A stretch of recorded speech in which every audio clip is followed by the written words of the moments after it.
Did you know that one glass of wine could have the same antioxidants as 10 apples? Or that some studies suggest that a beer a day improves gut health? But watch out, other research says that even moderate drinking can increase the risk of cancer. What's behind these claims? Today on Compare and Decide, we analyze how wine and beer impact our health, exploring the science, comparing countries, and getting expert recommendations. Ready for the truth behind the drink? Let's get started. First, what happens in our body when we drink wine or beer? Although both are alcoholic beverages, their components and the way we metabolize them are somewhat different.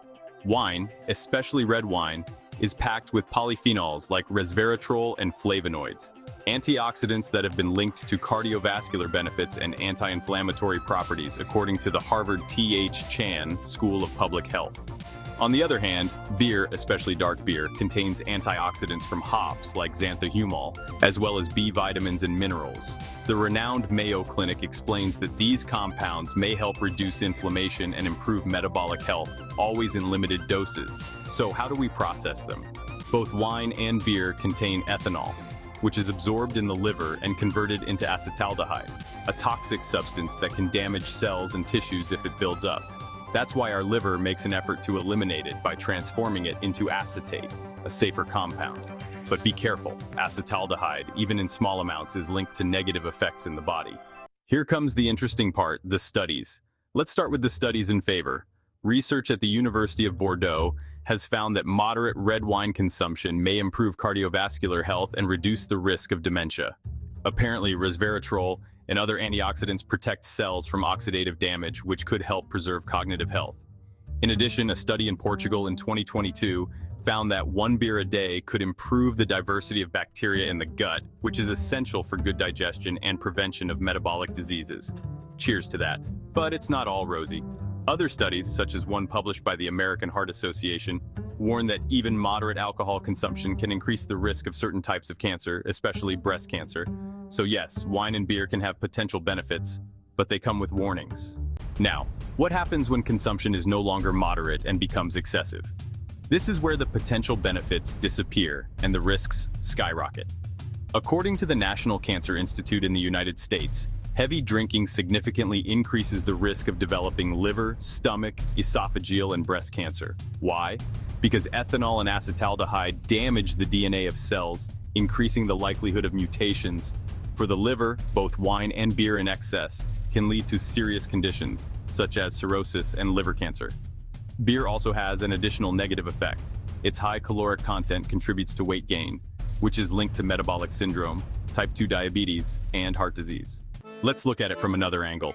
We did a comparison of countries with moderate wine and beer consumption versus countries with high consumption and its impact on health. Let's see the results. Spoiler alert.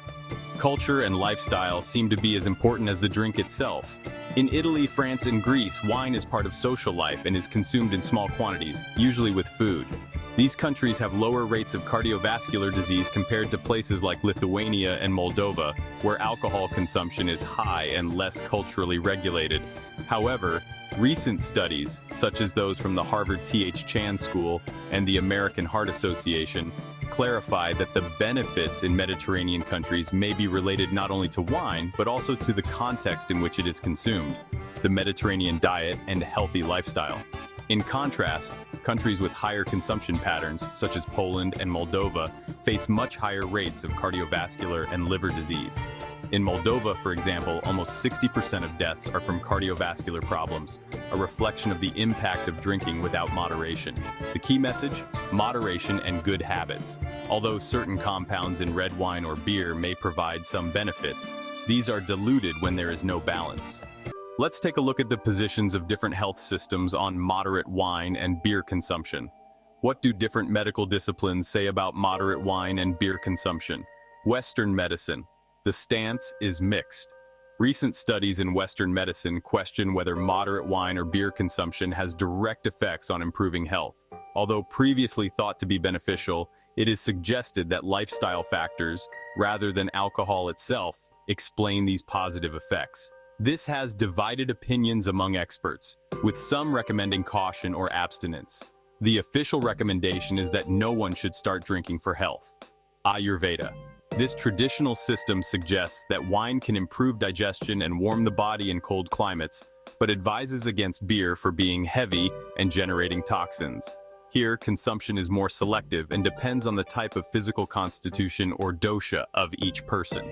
Traditional Chinese medicine. In TCM, wine can be used in some herbal formulas to improve circulation, but recreational consumption is not encouraged. Beer is considered cold and damp, which can affect the digestive system and spleen if consumed in excess. Homeopathy. It tends to discourage any alcohol consumption as it could interfere with vital energy and the effect of homeopathic treatments. Functional medicine. Functional medicine allows red wine in minimal amounts for its antioxidants, but generally warns about the risks, especially for people with a genetic predisposition to chronic diseases.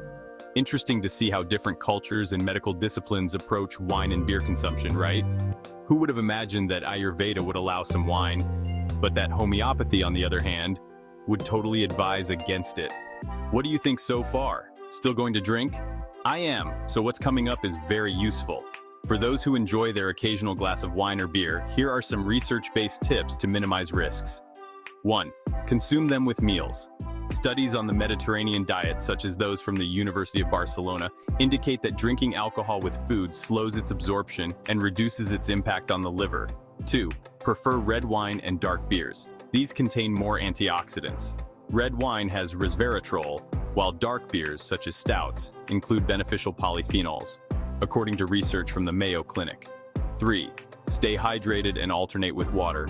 Alcohol dehydrates, so drinking water between drinks is a good way to protect the digestive system and kidneys. 4. Consume in a limited and occasional way. It's not just about the quantity, but also the frequency. Harvard recommends not exceeding 1 drink a day for women and up to 2 for men in the case of those who already consume alcohol. Types of wine and beer with benefits and the most harmful. Let's talk about which wines and beers to choose if you're looking for a healthier profile. Recommended wines. Red wines such as Cabernet Sauvignon, Merlot, and Pinot Noir contain more antioxidants. Also orange wine, which although less common, has similar benefits. Recommended beers. Dark beers like stouts and porters contain additional antioxidants and have fewer carbs than commercial beers. Now, what's best to avoid? Wines to avoid. Sweet white wines like Moscato are high in sugar and lack antioxidants. They tend to increase the risk of metabolic diseases and affect tooth enamel. Beers to avoid. High alcohol commercial beers like some IPAs have more alcohol and carbohydrates. They could be a trap for your health. Do you have any idea of the alcohol content and amount of carbs in your favorite beer? We've covered a lot of ground today, from how wine and beer impact your body to the different cultural and medical points of view and recommendations for safer consumption. In the end, it seems that the key is moderation. Balanced and conscious consumption can bring some benefits, but excess is definitely harmful. As the experts say, if you don't drink, don't start. And if you do, keep it to a minimum. Now we want to hear from you. Do you think wine or beer are really beneficial in small amounts? Or do you think it's better to avoid them altogether? Leave your opinion in the comments, give it a thumbs up if you liked the video, and remember to subscribe for more health, wellness, and lifestyle comparisons. We compare, you decide.